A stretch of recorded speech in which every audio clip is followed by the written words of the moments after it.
Welcome back to the First and Goal podcast, everyone. My name is Sam Levine, here with Mitch Weinberg 2 days before the NFL draft, and I am super excited, and Mitch is too, and we hope you guys are as well. So today, we wanted to give just a complete breakdown and preview of the first round of the NFL draft. So we are going to go team by team, not in a mock draft style, but we are going to go team by team, talk about their needs, possible players that they could select at that pick, who makes the most sense, who doesn't make the most sense. So we are going to break down every pick here, starting it off with the Jacksonville Jaguars at number 1. We can just skip this one because this one has been written in the books ever since week 16. This one is going to be Trevor Lawrence, whether we like it or not, and we like it. Why Trevor wouldn't you Lawrence. like it? Exactly. Trevor Lawrence is, I don't want to say generational talent right now, but definitely one of the best quarterback prospects we've seen of the last decade. So this one's a no-brainer. It's not even a decision. This one has been made for the Jaguars for months and months. Look, I mean, I've heard people rank different people ahead of Trevor Lawrence. I've heard people say, like, I don't think Trevor Lawrence is the best quarterback in this draft. You were wrong. That's in the story. Tape doesn't lie. Stats doesn't lie. And, like, everything he's done, like, he's earned it. Like, some quarterbacks haven't earned it. Well, I'm sure we'll go over them in a little bit. But he's earned this. He is the number 1 overall pick. He's one of the best quarterback prospects we've seen in the last 40 years. Like, maybe the best since like Andrew Luck, if you want to go even farther back, Peyton Manning, John Elway. Like, he's in that category coming out of college. I don't know that he's going to have the same success, but coming out of college, that's what we see. For sure. Moving it on to number 2, the New York Jets. Now, this one is another one who I think is extremely easy. Zach Wilson. We both agree that Zach Wilson is the second best quarterback in this class. We both agree on that. Maybe some other people don't. But regardless, everyone has Zach Wilson going to the New York Jets at number 2, and it makes perfect sense. They need a quarterback now that Sam Darnold is off the team. Zach Wilson, great improviser, huge arm. Seeing a lot of comparisons to guys like Russell Wilson, Josh Allen, and I think that works perfectly. He's a modern-day NFL quarterback, really can get the job done. However, we all know it's most likely going to be Zach Wilson, right? You don't need to hear us talk for 5 minutes about how Zach Wilson is the right pick to make. Mitch, I'm going to pose a question to you, and then I'll answer it in a second. Do you think there is any chance that Justin Fields or Trey Lance gets selected at number 2? Of course, you asked me this question because, as in most years, I usually do hate one of the top quarterback prospects. Justin Fields happens to be the victim of this title this year. Look, I don't think there's any chance that Justin Fields ends up going to the Jets.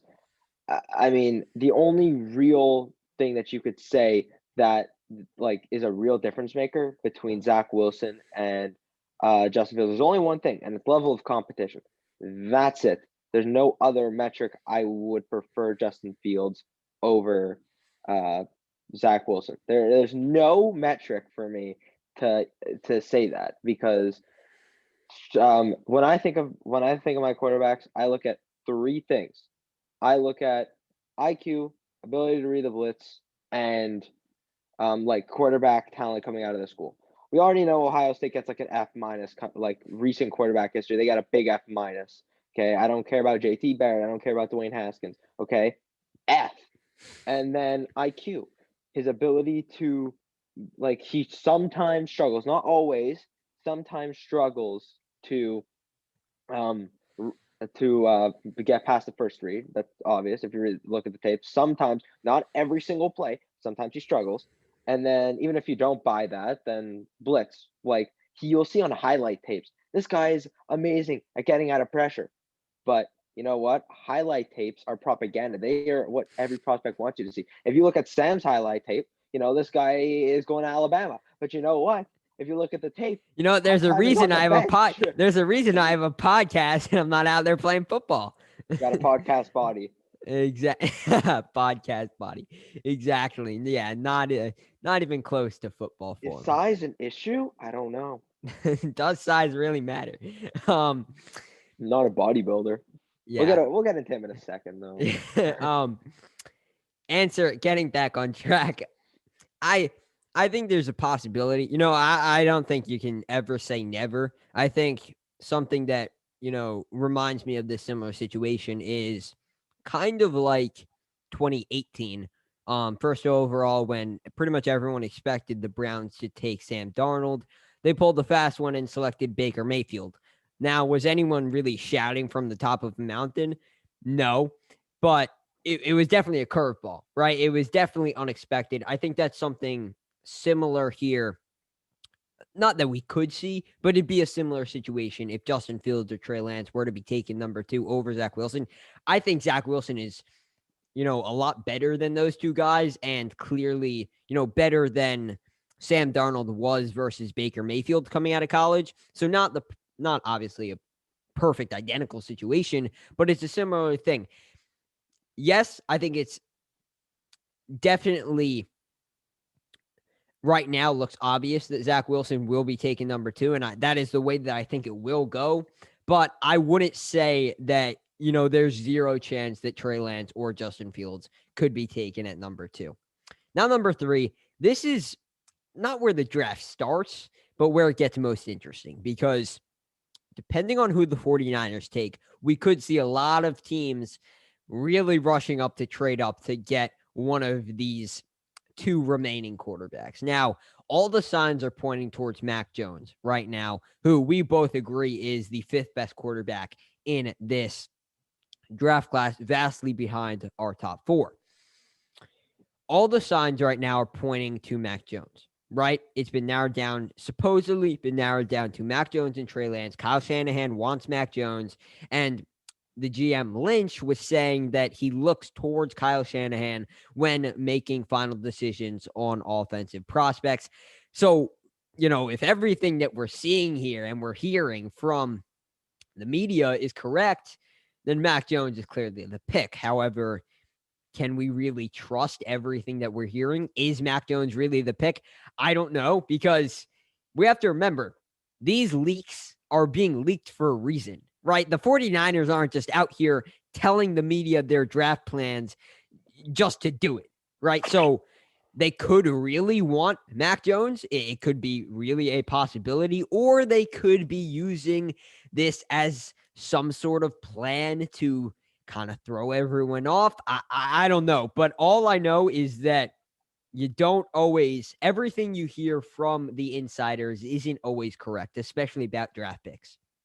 And that's exactly that. A lot of teams like to throw these quote unquote smoke screens. But if this is a smoke screen, the Niners are doing a pretty good job at making the smoke screen, especially considering they traded up to 3.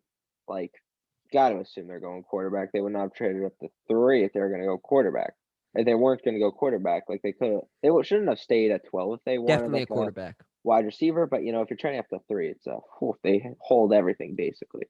So like, again, I think that it comes down to this. It's very similar to, I feel, in 2018, you use that example, to a Lamar type of situation. A team weighing, I don't know, because a lot of the quarterbacks were really good in 2018. It's like weighing Josh Rosen and Yeah, like Lamar Jackson, I'd say. I'm not saying Mac Jones will probably be better than Josh Rosen. Again, low bar, but still. It's a good comparison because we see a guy coming out of college. It's like, well, he's well defined. He's this, he's that. Or do I want to make a splash and go with a mobile quarterback, which at the time in the league wasn't very common.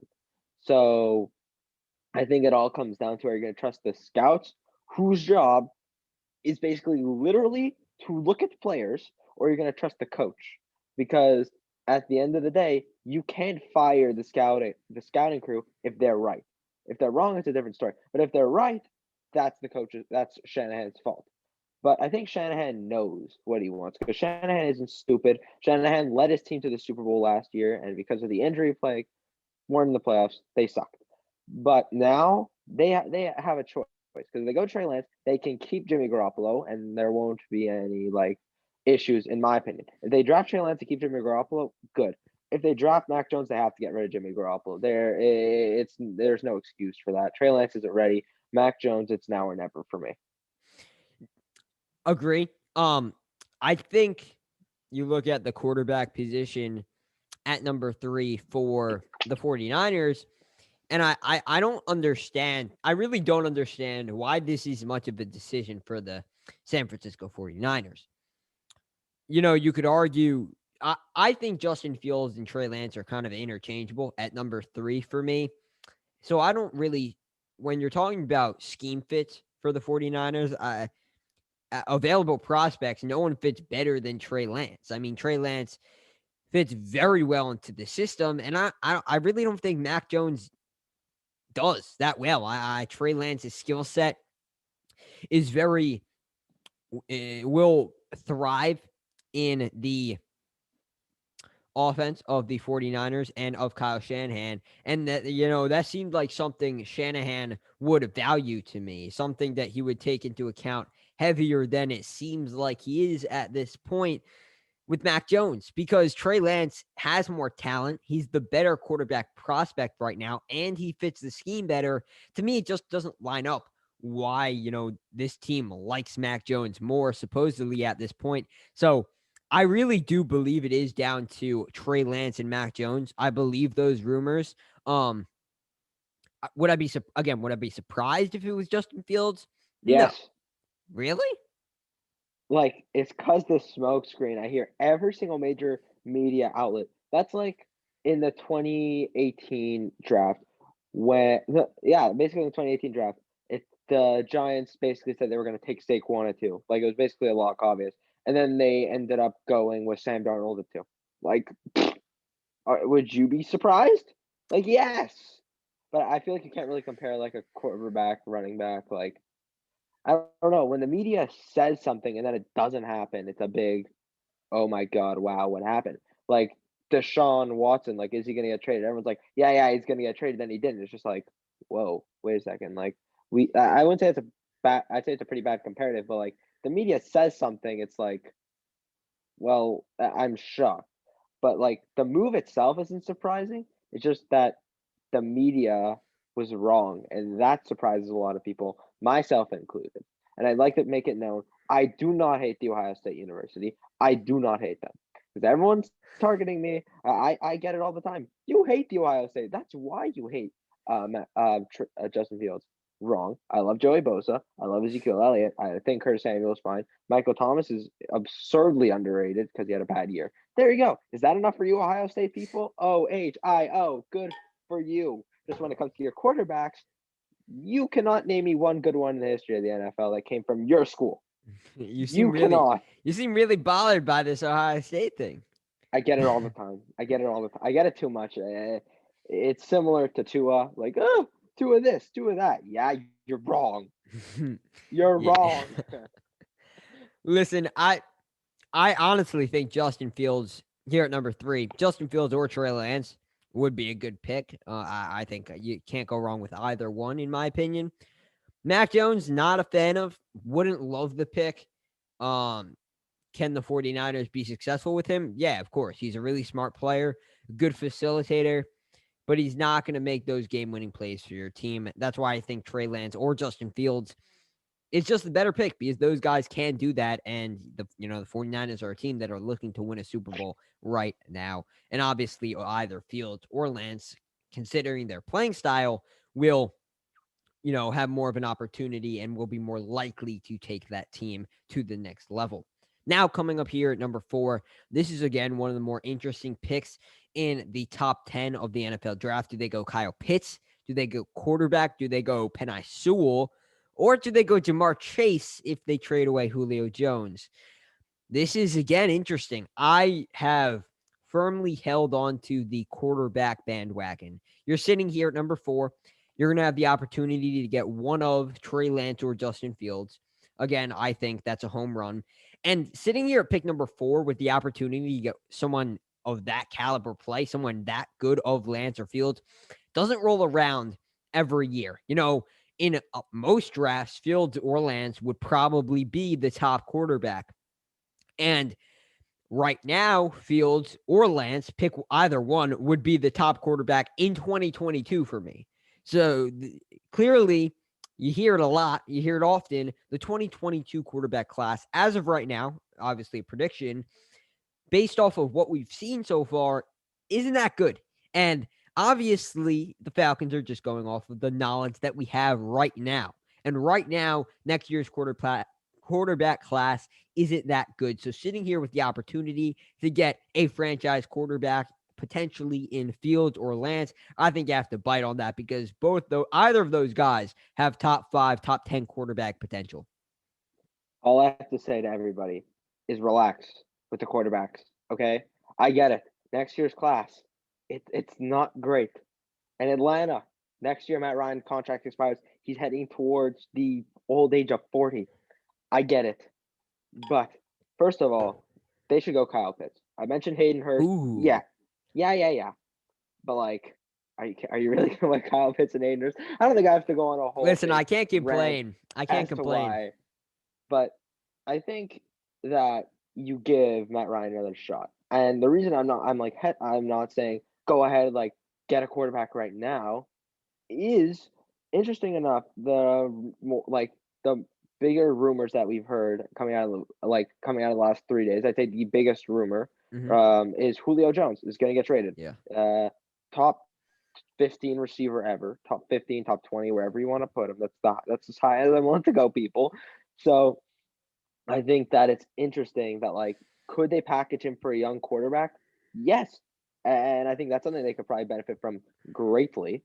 And I don't know that at pick 4 they're going to pass up on this generational talent that is Kyle Pitts. And again, I'm going to say this once more. Hear me on Thursday night on Instagram Live.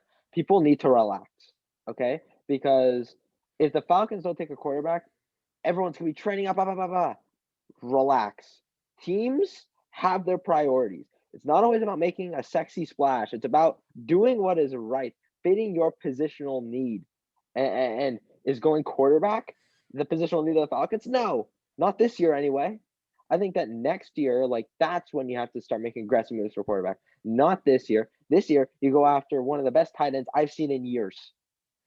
Yeah, honestly can't complain. I mean, honestly, Kyle Pitts is that much of a freak. I mean, I don't think any team, regardless of whether you have a good wide receiver or tight end, I don't think any team would complain about getting Kyle Pitts. I mean, he just brings something that you don't get anywhere else. The mix of size, red zone ability, receiving ability. I mean, he's just a ridiculous player. Going here at number 4 wouldn't be a bad pick at all. In fact, it'd be a great pick, giving Matt Ryan a guy that could potentially be his long term, or not his long term, but the Falcons' long term number 1 option at receiver. I will say, I think that they will take a receiver or Kyle Pitts, probably Kyle Pitts, if they trade Julio Jones before the draft, because that I don't shows think they that. can because of the cap thing. I'm not too sure. It's very Oh, June messy. 1st. Yeah, you're right. You're Very right. messy. You're right. June 1st. Yeah. Yeah, so that's another interesting fact. That's another interesting point to it. I listen, I think that they will. I think it's smarter to take a quarterback just because you're looking ahead. I mean, you're a team that hasn't been above 500 for the last 3 years. You're looking ahead to other quarterback situations in the draft's future, not looking too hot. This year, you got great options. And I know Kyle Pitts is generational talent, but the quarterback position is the most important position in football for a reason. I think you take a quarterback, have your long-term guy sit behind Matt Ryan for a year, have him groomed. Number 5 now. This one, now again, rumors are pointing towards Jamar Chase, wide receiver out of LSU. Not a bad pick. Give Joe Burrow a true number 1 wide receiver, bolster that offense, and give him more weapons. But I can't justify it with Penei Sewell sitting here on the board.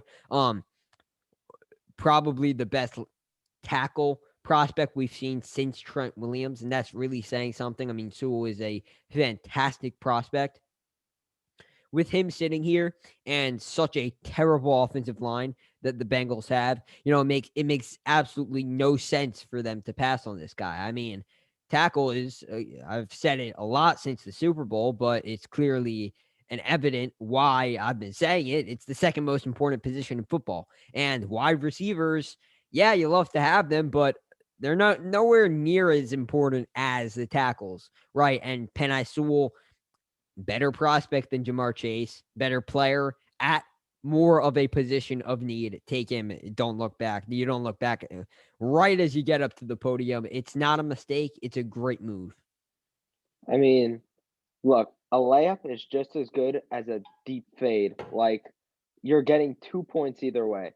It's just which one's more efficient and which, like, is it worth it to, like, throw up a shot at someone that is good? Like, Dirk Nowitzki getting a deep fade, like, there's a high chance that that ends up good. But there's a lot that goes into that, and they need an offensive line. Look, there's a ton of great receivers that that fall in to the late rounds that we'll talk about. You'll probably hear us talk about that on Friday, but we'll talk about Friday in a moment. But I think that's important that they go with a tackle. They have to get somebody to block up front for Joe Burrow. If you saw the photo of the jersey reveal, you saw his knee. That is not okay. Like, he's like, you can't have that happen again to a guy that could have been the offensive rookie of the year. Realistically, he could have been. He was a contender for it right up until he got hurt. And now, well, T. Higgins is fine. Tyler Boyd is fine. Like, not great, but fine. And I think that they have to get their priorities straight. As I just said, it's not about making a splash. It's about making the bucket. And Penei Sewell is a slam dunk. Yeah, they need to do all that they can to protect Joe Burrow. Number 6 here, Miami Dolphins. They have a bunch of options, a bunch of routes that they could go. I think they just get whoever falls to them, meaning Penei Sewell, Kyle Pitts, or Jamar Chase, right? Not all three of them will be gone by pick 6, and whichever one of the three is left, take him. And I don't think it's a mistake at all. Kyle Pitts, Jamar Chase, either one fills your receiver hole. And Penei Sewell, if both Chase and Pitts are gone, Sewell helps out Tua, your offensive line, and gives Tua more protection to help him succeed more in 2021, which is, of course, the overall goal of the Miami Dolphins going forward. Help Tua succeed, have a great career. And how do we do that? Well, get him a left tackle, get him receivers. Either way, I think you can't go wrong with either one of the three. I mean, we kind of talked about this last week, and it's just a matter of who don't the Bengals take. If the Bengals take Sewell, you take Chase. If the Bengals take Chase, you take Sewell. It's very easy for Miami. But the newest rumor flying around is that they are willing to trade out of 6. Dolphins should not trade out of 6. There's two prospects that are more than likely going to be waiting for him there that will change that franchise forever. And I think they'd be stupid to trade out of it. I don't care that if it's from 4-9, or if it's from 4-7, or if it's from 5-9, 5-7, 5-8. Don't do it. No. I mean, I think you could justify 5-7 in like a smallish deal, like you trade down 2 spots. It is what it is, but I can't justify them trading. Yeah, I mean, just stay pat, get one of these three guys, and you're set. I mean, there's no reason to trade down unless you really want to pick up more quantity, but the quality you're going to get at 6 is very high from either of these three guys. Again, it doesn't matter which one, you're improving your team by taking any of these guys, and they're all stellar players. Number 7, the Detroit Lions. They're an interesting one because they really need wide receivers. Sitting here at number 7, Devontae Smith will be still on the board, definitely, unless the Dolphins for some reason are dead set on a wide receiver and Jamar Chase is gone. Something I don't see happening, but you never know. The Lions, I think Devontae Smith is the pick because Devontae Smith, obviously great wide receiver, won the Heisman in 2020. Best wide receiver on the board available after Jamar Chase. Obviously, the Lions' biggest need, given that they lost Kenny Golladay and Marvin Jones Jr. Tyrell Williams not going to cut it as a wide receiver 1, so they do need to get a wide receiver. Devontae Smith staring them right in the face could potentially and has all. I see no reason why he can't become a wide receiver 1. Also could take Jalen Waddle, whoever they like more. We personally like Devontae Smith more. Think he's more of a true wide receiver 1. So that's why we would give the Lions Smith in this situation over Waddle, but can't go wrong with either one.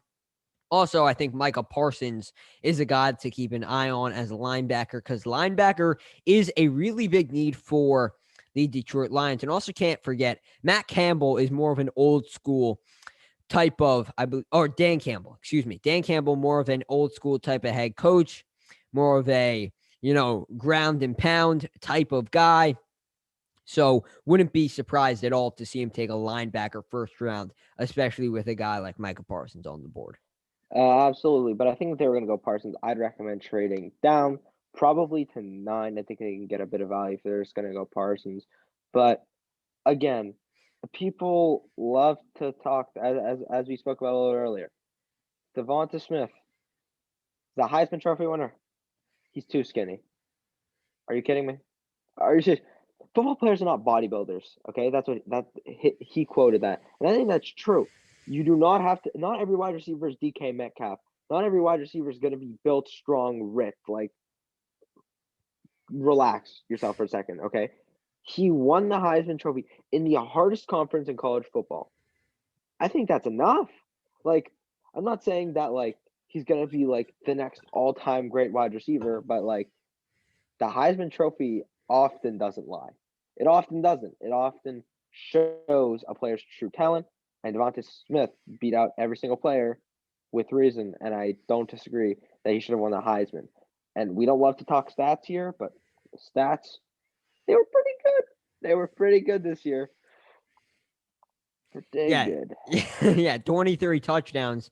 Not too shabby. And like you said, we don't like to talk about stats too much, but when you're putting up 23 touchdowns, that is kind of hard to ignore for sure. And you look at Devontae Smith, I mean, all the traits are there. And, you could, if it wasn't for the thinness issue, you'd see in a lot more mainstream media, big boards, him being right on par with Jamar Chase. And talent wise, I think they're pretty much 1A, 1B. It's just skinny and size is definitely a bigger issue for a lot of people.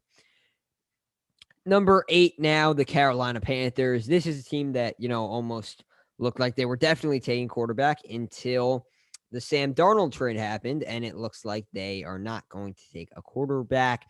This could be a number of ways. This could go a number of ways. I think probably the best way to go is Rashawn Slater, offensive lineman from Northwestern. Get Sam Darnold another tackle. So now you have two really good tackles on the outside, Slater and, of course, Taylor Moton on the other side, on the left side, who is playing under the franchise tag. Now that team will have a pretty sneaky good offensive line, something that, you can't even say Sam Darnold even had an average offensive line with the Jets. I mean, they were just flat out bad every single year of his career. He got sacked mid 30s, 34, 36, 38, progressively getting two more every season of Darnold's career in New York. So that needs to be fixed. That needs to be resolved. Drafting Slater is going a long way to helping achieve that goal. I mean, that's absolutely it. And no matter which quarterback wins the quarterback battle, because you can't forget that Teddy Bridgewater is still there. He could even be dealt on draft night. Don't be shocked by day 2 if this man is dealt, because there is a probability that he is.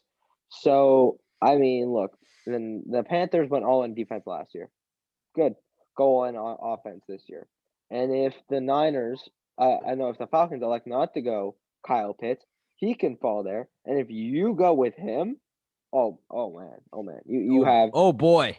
you have a top 3 running back when healthy. Dare I say the best when he's healthy. You have a top 10 receiver duo in the league, like top 10, top 12, like whatever. That's there. And now all the keys, like things are in place. And they also have a pretty early pick in the second round. So if they want to go with Alex Leatherwood, Liam Eichenberg, 2 viable options for them there. I think that if they go offensive line here, then in the second round, they should probably go with an offensive weapon, just a third one, because they have 3 and, they kind of got to get 4 for Darnold or Bridgewater to succeed, because we see offenses succeed the more scheme fit weapons they have around them. Keyword scheme fit, because I don't think Sammy Watkins and Mecole Hardman are better than a lot of the wide receiver 2s in the league, but Scheme's working. Yeah, and you mentioned getting a weapon and a tackle. I think that's the way to go in the first few rounds for the Panthers, whatever order it's in, right? If you get Kyle Pitts 8, perfect. Then you'll get a tackle, like you said, Leatherwood or Eichenberg at 39. If you get Slater at 8, great. Get a wide receiver at 39, possibly Kadarius Toney, someone like Rondale Moore if he falls that far. Whoever it is, just get a weapon and have them go to work, have them help out Sam Darnold, see what he can do with those guys, and just give him all the help he can get because, any help whatsoever, he had zero of it in New York. So really just put him in the best possible situation to succeed. Number 9, the Denver Broncos. This is a team that I could really see trading up if Justin Fields or listen, if any of the top 4 or top 5, obviously excluding Trevor Lawrence because he's gone number 1. But if any of the top 5 quarterbacks fall past number 4, if any of the ones that the Broncos really like fall past number 4, right? Fall past the Falcons, I could definitely see the Broncos trading up to get their guy to bring in some competition for Drew Lock, see which one, wins out, or just go with the rookie quarterback if they really want to move on from Drew Lock that badly. I don't think this team will stay put. And also, if they don't like any of the remaining quarterback options at number 9 and they don't want to select a quarterback, I could see them trading back, right? Or they could take Michael Parsons or Rashawn Slater. Rashawn Slater, Micah Parsons, trade up or back are the 4 options I think that the Broncos hold right now. Parsons, obviously a do-it-all linebacker. They could definitely use a linebacker. Offensive line help, guard or tackle, something the Broncos could need. Rashawn Slater can play both. And then moving up and down the board is something that I think will be very valuable for them because picking up more picks in a situation where, you don't necessarily love the players available on the board. Always good. Always something we see happen and always profitable for the team trading back in the board. My issue is at 9. Justin Fields is there. If George Payton picks him, I'll talk about the Max Jones effect, like the effect on Justin Fields, not Max Jones, but Justin Fields in a second. But I think it shows George Payton's urgency. And just like John Elway going quarterback in the first round, getting a quarterback, blah, blah, blah. Try and focus on the rest of the team because the team has not been able to find success in a quarterback since Peyton Manning in 2013. Not 15, no, 13. And like I don't think that I can justify Denver taking quarterback in the first round. They haven't found success. I don't know if it's a scout team. I don't know if it's John Elway. It's probably John Elway, but even still, John Elway is still part of the team. People don't realize that he's still part of the team. So yeah, but if Justin Fields get picked to Denver, I'll feel bad for Mac Jones, and here's why. Because that sounds absurd. Why would I, of all people, feel bad for Mac Jones? Denver wide receiver core is slightly overrated. They had so many drop issues last year with our whole receiving core. It is unbelievable. And like, I don't love Drew Lock, but I think that's an excuse that works in his favor that I normally like. I will never stand up. This. We don't like Drew Lock on this podcast, but if we're going to give him kind of any slack, we'll give him that. And if a quarterback's trying to develop in the league, it doesn't help his confidence if his receivers drop percentage is 20%, because that's where Jerry Jeudy's was around last year. That's not acceptable. That's something that has to change if they're going to go with the quarterback. But anything else, like I could justify them taking another tackle to put beside Garrett Bowles. I have them taking Parsons and sitting at 9 taking Parsons. I like Parsons. I get it. Not a big pass coverage guy, but it's Micah Parsons. This is probably one of the 2 best defensive players left on the board at that point. So yeah, they got a priority pick at defense, staying at 9. Getting into the teens here, let's go with a quick lightning round, 10 through 20, starting it off with the Cowboys. This has to be cornerback. Take your choice. J.C. Horn, Patrick Surtain. Either way you go, I think the pick is Surtain. I think he's the best cornerback available on the board. So Surtain to the Cowboys makes the most sense to me. I think J.C. Horn, can't go wrong with him either. Just either one of the cornerbacks. It has to be the pick because the corners for Dallas last season were atrocious. Oh yeah, it was abysmal, and they lost their second best corner, which I guess isn't saying very much. But Jadobi Uze signed with Cincinnati this offseason, wishing him the best of luck there. But yeah, but just expect if you're gonna join our draft live stream, the 10 pick, the Dallas Cowboys take J.C. Horn. You'll see a little on my face. It's not because I don't like J.C. Horn. I just like Patrick Surtain. Now heading on to number 10, we have another NFC East team. We have the New York Football Giants. I think they have to target defense here unless for some reason they're Justin Fields falls and they're willing to take Justin Fields. Ooh, Like that's an interesting one just I because like that. everyone's jumping up at quarterback. If no one jumps up and like one or two quarterbacks left, or even Mac Jones is left, like I can justify them taking a quarterback. But if not, it's either quarterback or defense for me. I will say, I think if Justin Fields makes it to 11, I think the Patriots will have traded up at that point to get him. So I don't think he actually will get to that point. If he does, I think the Patriots will trade up and draft him. But just say that doesn't happen. That's interesting because I'm not a fan of Daniel Jones. I know you're not a fan of Daniel Jones. I don't think he's anywhere close to the future for the Giants. Giants fans are just delusional. Yeah, They yeah, think he's the yeah, future, but yeah. I that don't I like don't know what they see. 11 touchdowns. Not a fan. Yeah, not a fan. But Justin Fields could be the future, right? I mean, as much as you don't like him, you have to admit he's got potential, right? He yeah, could be a franchise quarterback.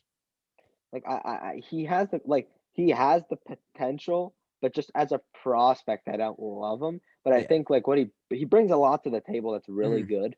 Yeah. But just as a prospect, he fails the He's also a winner, right? And that's something that Trey definitely Lance is a winner. This guy didn't lose a single game. well, in this situation, Trey Lance isn't available.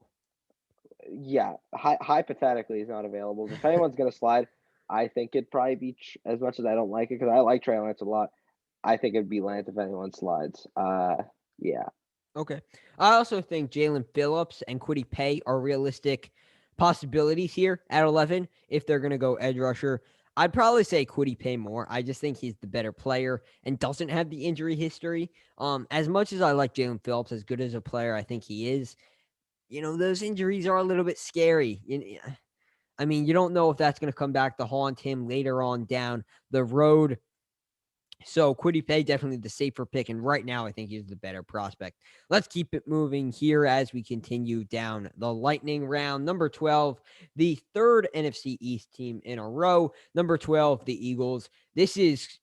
I think this is a no-brainer. This is either J.C. Horn, cornerback, or Jalen Waddle, or Devontae Smith. One of the three guys, it has to be one of the three guys because they desperately need wide receiver and they desperately need cornerback, a cornerback too, and also someone to take over for Darius Slay when he leaves.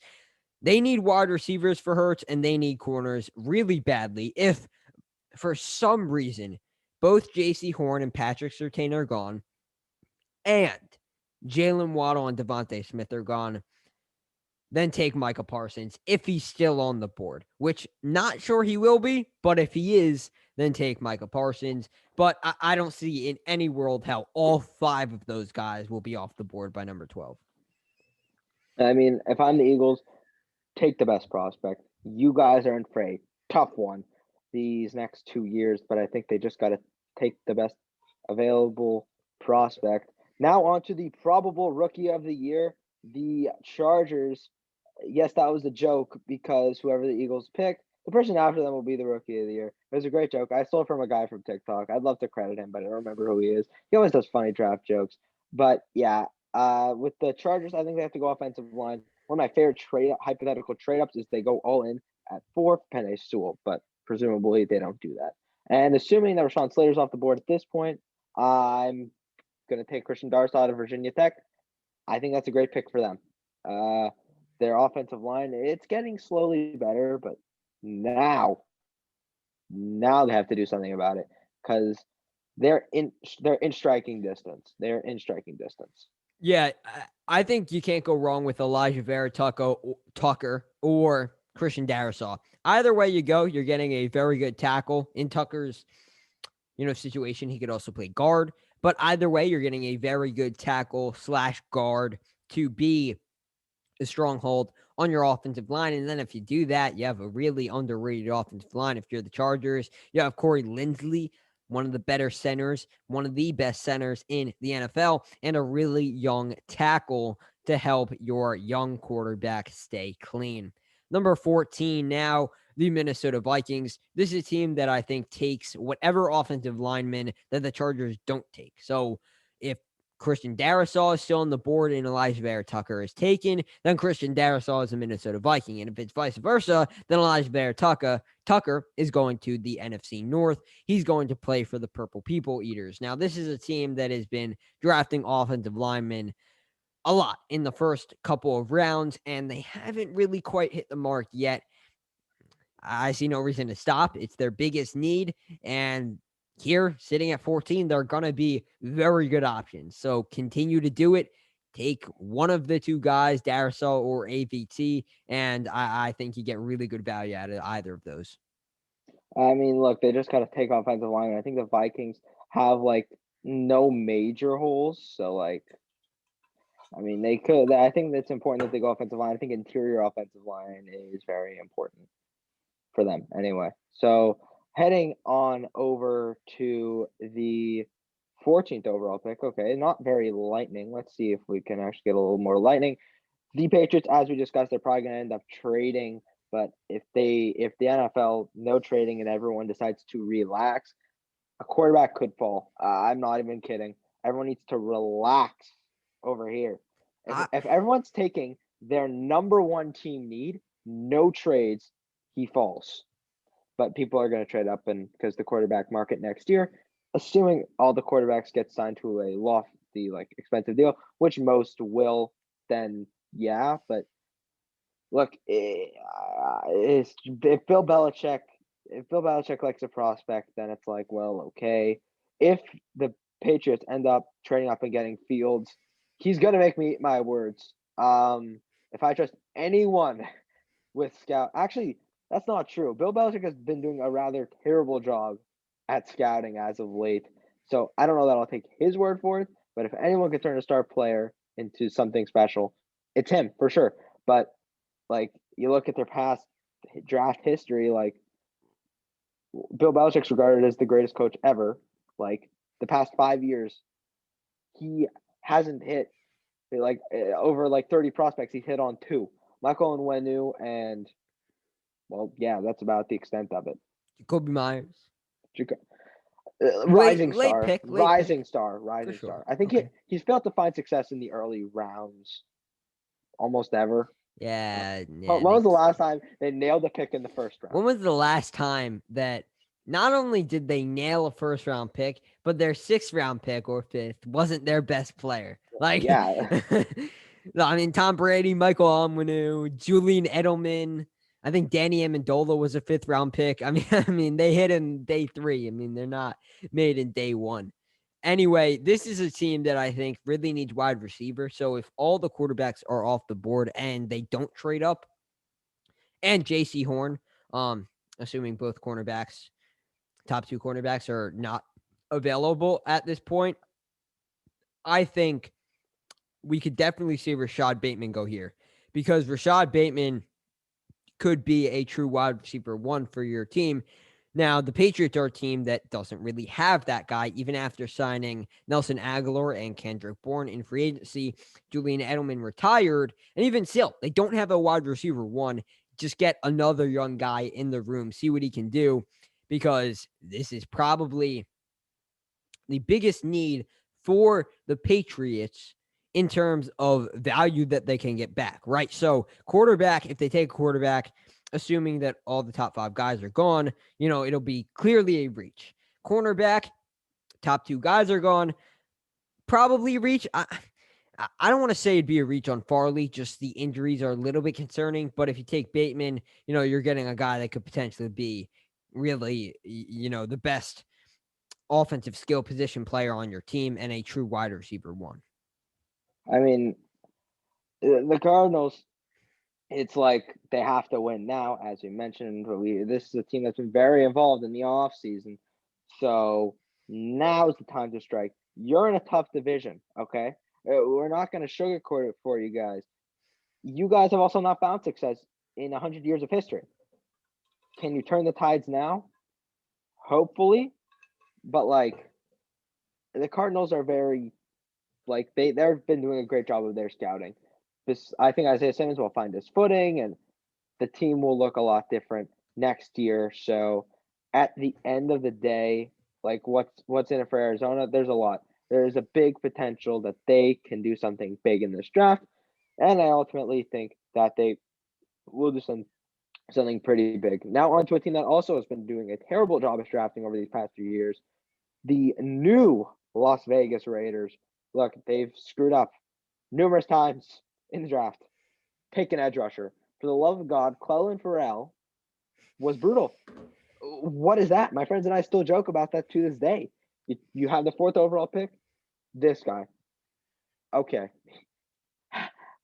How's he doing for you now, buddy? Like John Gruden and Mike Mayock, two very smart people. What are you doing? Like, I think they have to go edge rusher. They'll probably get their free range at an edge rusher. So, I mean, look, Kwity Paye, Jalen Phillips, those are my top 2 guys. Yeah, definitely makes sense. Either one of those players I could see go to the Raiders. Seeing a lot of people talk about Trevon Moehrig. Don't think he should go this high. I think edge rusher is the pick for the Raiders. Need to make up for that terrible Clelin Ferrell pick a couple years back. Number 18, the Miami Dolphins. Their second pick in the first round. Now, this is, I think, could be offensive line, but I'm leaning more towards edge rusher now. After losing Shaq Lawson this offseason via trade, they do need an edge rusher. So Jalen Phillips, if he's still available, which I think he should be the pick, in my opinion, here at number 18. If he's not available, Azeez Ojulari will be a guy that I think is actually my second best edge rusher over Jalen Phillips. I really like Ojulari a lot. But I think Phillips will be here, right? And Phillips, a guy that is generally the second best prospect edge-wise right now, consensus kind of. But either one, Ojulari or Phillips, can't go wrong. And I hate doing like back to back same position picks because it's like it's like when you're on a test and you keep circling C for like 3 answers. It's like I don't know about this one. It just kind of makes me nervous, but I can really see it happening, especially regarding that these two teams need defensive help. Now on to the Washington football team. Now look, in a world where everyone is relaxed, I think they could take a quarterback, but they have to trade up if they're going to get a quarterback, in my opinion. I think that if like no trades, like I think like a quarterback could hypothetically fall there, but they're going to they should trade up at 8 and they should take Trey Lance. Now why Trey Lance? Because there's no rush. Ryan Fitzpatrick, a quality starter. And Trey Lance will be able to duel out Kyle Allen and maybe Taylor Heineke, but really depends on how crazy you are on that guy. So I think that they could go quarterback here. If not, I think it would be interesting to see them trade. They take a quarterback in the second round ahead of the Bears because they will probably end up going with Kellen Mond or David Mills. But if they go with Kellen Mond in the second round, oh man, I like that. I think Kellen Mond is a quality day 2 guy. He's the best. Like he's similar to Jalen Hurts. He's a quality player, but he's not a first round guy. For sure. Also, another guy developmental guy they could take, Kyle Trask, right? Big arm, big bodied player, not NFL ready. Doesn't need to be because you have Ryan Fitzpatrick. If they stay at 19, I think the best options for them are Tevin Jenkins, offensive tackle, and Jeremiah Owusu-Koramoah at linebacker. 2 big needs for them, not at the quarterback position. So if they look elsewhere, while staying at pick number 19. Those two guys, Jeremiah Owusu-Koromoa and Tevin Jenkins, look for those two guys to be the pick. I think those two guys, highest likelihood they go to Washington at 19. Now, number 20, let's keep it moving here. The Chicago Bears. This is a team that, I think absolutely has to trade up to get a quarterback into the top 10 because I think Ryan Pace's job is dependent on it. I mean, honestly, if the Bears fall flat on their faces in 2021 and, don't do good whatsoever, Ryan Pace is going to lose his job. And that's not good, right? Nobody, or Ryan Pace doesn't want that.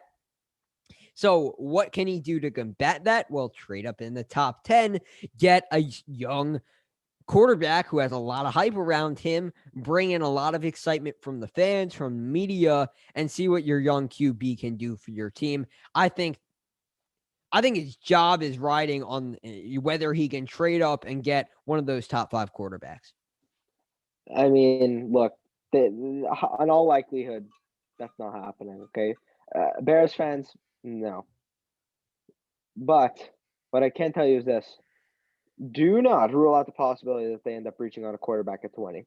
Okay, I don't think it's gonna happen. I don't want it to happen, but they drafted Trubisky at 2, so that's how low I'm willing to stoop for the Bears. Now, who would it be? I don't know. According to some CBS guy, he had David Mills going 20 to the Bears. I don't know. CBS, you're very flaky. I don't love all your takes. I love your memes. I don't love your takes. So, I'd love to buy into that, but I can't. I really can't. Interesting enough, I think that if they are willing to trade, Jacksonville could probably give them a good offer if they trade up from 25. If they get 25 and the Bears get 20 and then like a third, like good value there. But I mean, it really depends on who's willing to trade, even trading back, because you have to think of the future of that franchise because it's not there. It's not. And luckily they got their first round picks back after the Khalil Mack trade. So that's good. But next year it's gonna be tough. The Bears can't be known as the team that struggles to find future quarterbacks. They can't be like Denver. Okay? Because that's what Denver, in my opinion, is known as. The team that has not been able to find success in the quarterback. Bears can't be them. No. Unacceptable. Something's gotta change. Yeah, they need to find their guy for sure. Number 21, now the Indianapolis Colts. This is a team that can go in a lot of different ways. If Rashad Bateman is still there at 21, which I think he probably will be, you go with him. Give yourself a nice 1-2 young wide receiver punch with Michael Pittman Jr. and Rashad Bateman. You can also go edge rusher Jalen Phillips if he's still available, or Azeez Ojulari. One of the two guys should be available. I'd be very shocked if one of the two guys isn't. Also, you could go tackle Tevin Jenkins. Dylan Redunds, if you really want to reach on a tackle, if you're that set on getting a tackle, wouldn't suggest getting him at 21. Maybe you want to trade back, you get Dylan Redunds. But Tevin Jenkins at 21, not a bad selection either. So I think it's either tackle, edge, or wide receiver. If Rashad Bateman is there, I think you take Rashad Bateman because give Carson Wentz as many weapons as possible. Rashad Bateman, I'm super high on him. I think he's like a Michael Thomas type of player, like a really good possession wide receiver. And those guys are very beneficial to their quarterbacks, make their quarterbacks look very, very good. Carson Wentz is going to need all the help he can get. Getting Rashad Bateman is one step closer to helping Carson Wentz get back to, take a time machine and get back to 2017 form. In all likelihood, I think the Colts have a chance to nail the draft and win the division. The division right now is hanging in the hands of Derrick Henry. That is the only obstacle right now in projection-wise in their way of winning the AFC South. That's it. It's not Houston. I don't know how Jacksonville's going to do. For some really weird reason, like my faith in Urban Meyer, even though he's done nothing, is slowly slipping. And then, then there's the Titans who have Derrick Henry and Derrick Henry. That's it. Their defense, not good. They just have Derrick Henry and Ryan Tannehill and They're AJ a three-man Brown. show now. I mean, I kind of just disrespected two other guys. Ryan Tannehill, like a fringe top 10 quarterback, and then AJ Brown, who's like a top 15 wide receiver.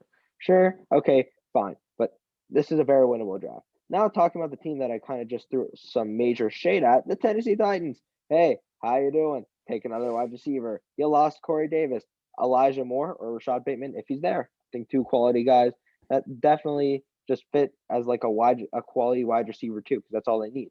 AJ Brown's their wide receiver one. They don't need to go crazy. They can get a quality guy that just fits into their scheme. This is one of two positions for me. And, in this instance, they're replacing holes that were created during this free agency period. It's going to be cornerback, which was created by the releasing of Adoree Jackson and Malcolm Butler, or it's going to be wide receiver, which obviously was created by Corey Davis leaving to New York in free agency. If Rashad Bateman is still available, I say take him at 22 and just keep going forward. That's the pick, regardless of what corners are available. But if Rashad Bateman is not there, I wouldn't reach on one of Tony or either Moore's or even Marshall. I say get Caleb Farley, who I think, despite the injuries, is still one of the best, if or one of the more, or if even possibly the most talented corner in this draft class. The only reason he's really slipping is because of the injury issues, because of back surgery. But his talent speaks for itself. So you could get Caleb Farley, and I think that is a great, great pick. And if he stays healthy, he very well could be one of the best cornerbacks in the league in a couple of years. I mean, there's so many great corners, great wide receivers. Just a great draft class overall. There's a ton of prospects I really do love. Now, the Titans could go anywhere. Similar to the next team, we got the Jets. I say they go corner. Caleb Farley falling out of the first round. Are you kidding? Like, are you kidding me? I saw it all over my Instagram today, Yeah. and No. I wanted to like, wow, just I think that if he doesn't go to the Jets, the Packers will take him. Like, it's not like there's no team that needs him. It's not like, oh, every team has three good corners. No, or like no. There's some Also, teams that missing corners. yeah. Also, if the Jets don't take him, I mean, are you serious? Let's see. Jets don't take him. The Steelers could take him. I think The they're set on Najee Harris, but we'll talk about They that in a they could second. be, but they could still use a corner. Okay, Steelers potentially take him. If not, Saints could take him. Packers could Jacksonville could take take him. him. Jacksonville could take him. Bills could take him. I mean, you're talking about 28 through 30 that all need corners desperately. And people are talking about Caleb Farley falling out of the first. I mean, it makes zero sense. It makes zero sense whatsoever. But I mean, with the Jets, this also has to be a corner, I think, whether it's Greg Newsome or Caleb Farley.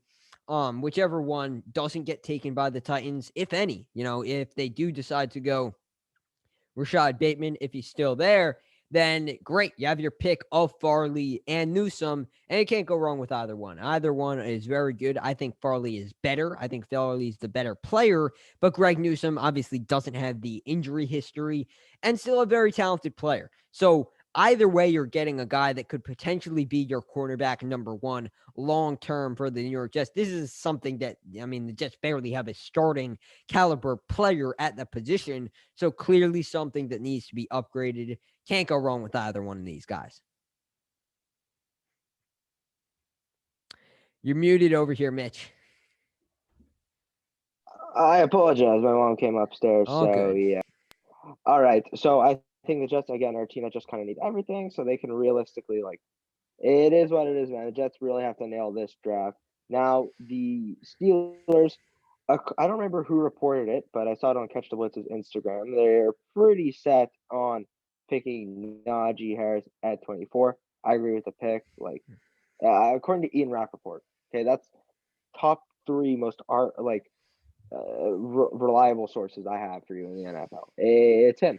So make of it what you will. I think it's a great pick. James Conner not on the team anymore. That's their biggest need. And Najee Harris is the best running back in this class. Travis Etienne, zero. I don't want to hear it. I don't want to hear it. Javonte Williams, no one's talking about Javonte Williams. We'll be talking about him on Friday. But come on now. Like we got to be realistic here. Like seriously, This is a quality player, like quality. Eh, Najee Harris, we get it. Don't take running backs in the first round. Often they don't pan out, but this is the Steelers' biggest need. So take them. Listen, I understand that. However, I disagree that running back is their biggest need. I think tackle is their biggest need because right now they only have one tackle on their roster. So Oh, you're sitting here, yikes! yeah, you're sitting here with Dylan Redunds, who's a good player, possibly at 24, he won't be taken. You know, it is a reach. However, he's a good player, and it's a reach for a position that you need. I mean, you desperately need it. And how can Najee Harris have success when, he's missing one of his offensive linemen out there? I also think Javonte Williams, Michael Carter, very good running backs, will be available. Excuse me, will be available. A little too much to eat. Will be available at the Steelers pick in the second round, right? So, yeah, you're missing out on the best running back in the class, but you get a tackle in return, which I think is much more valuable here at number 24 for the Steelers. Now, number 25, the Jacksonville Jaguars. This is one where they could go in they could go any number of ways. They could go tackle. They could go safety, Trevon Morig. I don't think they have the luxury really of taking a safety at 25, though. They have too many holes. I really wouldn't suggest it. It is a possibility, though. They could go really anywhere on the offensive line. I mean, they could take a guard. They could take a tackle. Tackle, definitely more of a need. Could even take a wide receiver. That wouldn't even be a bad move. Taking Rondale Moore, Kadarius Toney, Marshall Jr., or Elijah Moore, one of those guys definitely would go a long way to helping out Trevor Lawrence. Take an interior defensive lineman like Christian Barmore. I mean, they could just go so many different ways. And there are a lot of players that they could take that would be good value, would be a good pick. I mean, again, Jacksonville, a team that could take anywhere, need to nail this draft because the Jags have a lot of draft capital, so it's very important they nail this because the division is in the hands of Derrick Henry and Ryan Tannehill right now. There's no debate that the AFC South is very winnable, along with a lot of other divisions. Speaking of winnable divisions, we have at 26 the Cleveland Browns. I think they go edge rusher. Pair someone with Myles Garrett. Teams love to double up on their edge rushers, and if Ojulari falls this far, if Phillips falls this far, if Russo is ranked so high on your board, he falls this far, which he probably will. Good value for good players. Yeah. Also, I hear a lot of people saying, well, they signed Jadeveon Clowney. Why would they take another edge rusher? Well, first of all, it was a 1-year deal. And second of all, yeah, we aren't big fans of Jadeveon Clowney. Jadeveon Clowney, definitely not the Browns' answer at Overrated. edge rusher. Definitely Overrated. overrated. Definitely overrated. Also, even though Gregory Rousseau isn't the most refined player, isn't the best edge rusher overall, the athleticism, the length, and the raw skills are off the charts. The potential with Rousseau is, again, unbelievable. So you pair that with a guy that is Myles Garrett, arguably the best edge rusher in the NFL, probably the second best edge rusher in the NFL. And Rousseau is going to be facing a lot of single blocks, right? I'm going to be surprised if he faces any double teams when Myles Garrett is on the field. That will do a lot for Rousseau's development. But I mean, not even that. It will just be a good plan of attack for the Browns. It's going to result in more sacks because Rousseau will have the opportunity to win more with athleticism because he won't be caught on as many double team blocks. Also, not to mention, Myles Garrett will be able to mentor and groom, help Rousseau along in the developmental process. Number 27, the Baltimore Ravens. This is a wide receiver. I mean, if I wouldn't be surprised if they trade up to draft Rashad Bateman. I think that's something that is a real possibility. And if I was Eric DeCosta, the Ravens GM, something I would really look into, something I would probably try and get done. If they can't do it, however, I would draft Terrace Marshall Jr., a guy that can play inside and outside of the slot, a red zone threat, given how big he is, sitting at 6'4". He also brings height and physicality that they don't have on their roster currently, right? Marquise Brown, 5'9". Willie Snead, 6 foot. Marquise Boykin, or Miles Boykin, excuse me, is 6'4", but he's the only guy really up there above 6'2" that really gets any playing time as a wide receiver for the Ravens. And Miles Boykin surely isn't their wide receiver one answer. Terrace Marshall Jr. could be. So sitting here at pick 27, I don't see how you can pass on him because New Orleans Saints could take a wide receiver. Green Bay Packers could take a wide receiver. So I find it very unlikely that Marshall, if he is still on the board at 27, will make it to 31. Like, it's a matter of priorities because they can get a quality tackle, which is probably where they'll go at 31. Think going wide receiver, I like Terrence Marshall there. We've probably discussed this about a million times. Now, heading on to the last couple of picks, the New Orleans Saints. Look, they could go edge rusher because they lost Trey Henderson. Breakout, standout, double-digit sacks this year. Good for him. I think they can go linebacker. I like Zaven Collins out of Tulsa just going in that slot. I mean, they don't have so many great linebackers like Quan Alexander. Ooh, yeah, he said no one ever. So yeah, this is probably no offense to Quan Alexander, but this is like the way that the NFL cycle goes. Older linebackers tend to do less, and Zaven Collins, very exciting player that brings a lot to the table. Zaven Collins would be a great pick. Versatility is the name of the game for him. Great blitzer, very good in coverage. I mean, he really can do it all, run sideline to sideline. Like I said, do it all linebacker. Could also take a cornerback, Asante Samuel Jr., possibly. If Greg Newsome falls this far, could be a good option. Wide receiver, another place they should be looking at. Could take one of those smaller, shifty guys like Kadarius Toney, Elijah Moore, Rondale Moore. Again, they have a lot of options. I'd probably say agree with you. Zaven Collins is probably the way to go. Improve that defense and that middle section at the second layer.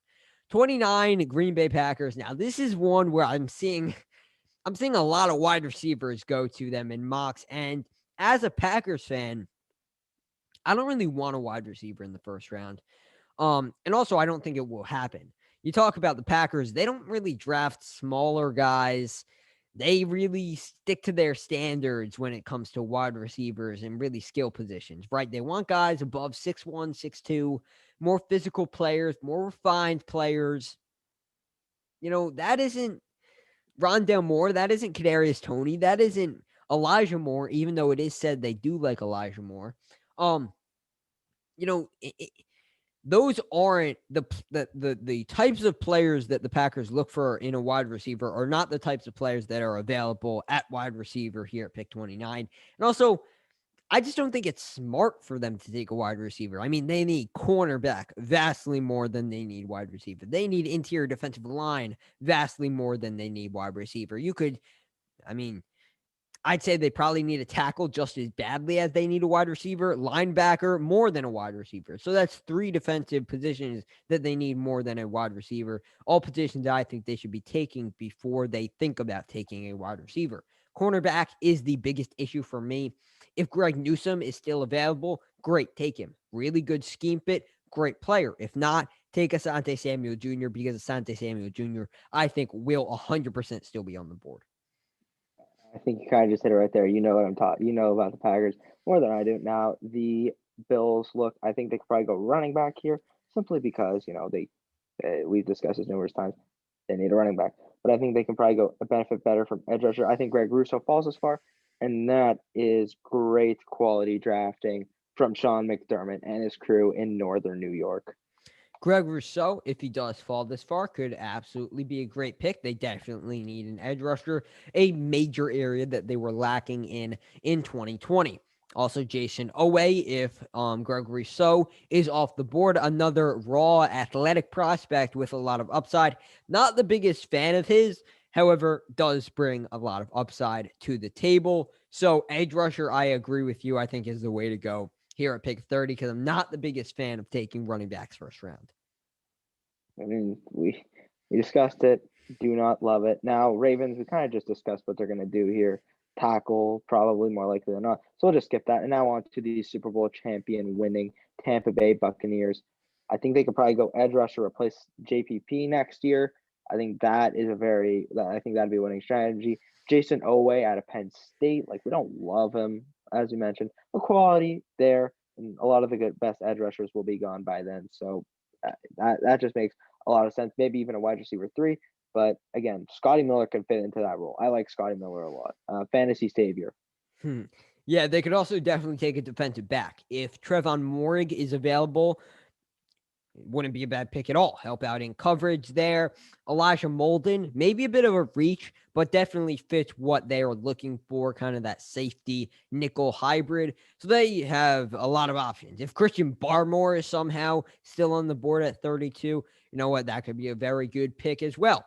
They have a lot of options, and they kind of have the luxury of taking best player available that somewhat fits their needs. So, you know, they're in a very good situation, obviously returning all 22 starters. Anyway, that is going to do it for this episode of the First and Goal podcast. Thank you guys for tuning in and enjoy the NFL draft because this is the last podcast before Thursday night's first round. However, 30 minutes before the NFL draft actually starts at 8 p.m., me and Mitch will be going live on the Instagram page. So make sure you are following that so you can definitely stay up to date on obviously all the posts we make regularly and of course the live that we will be doing pre-draft, our pre-draft show. That is going to be very exciting. Our first live show ever. So definitely looking forward to that. And make sure you follow the Instagram page, First and Goal FB. That is the handle. Again, First and Goal FB, the Instagram username. Make sure you follow that to watch the draft pre-show. Also, subscribe to the podcast. Leave a rating, share it with a friend. It means a lot and helps us out a lot here over at First and Goal. Check out the website for all articles relating to NCAA and NFL football. That can be found at firstandgoalfootballtalk.com. Also, subscribe to the YouTube for all the video of our full-length podcast and quicker, shorter analysis and opinion videos. That can be found First and Goal on YouTube. Again, First and Goal on YouTube. So until Thursday and the videos that me and Mitch will have posted on YouTube on Friday and I believe Saturday, Sam and Mitch signing off.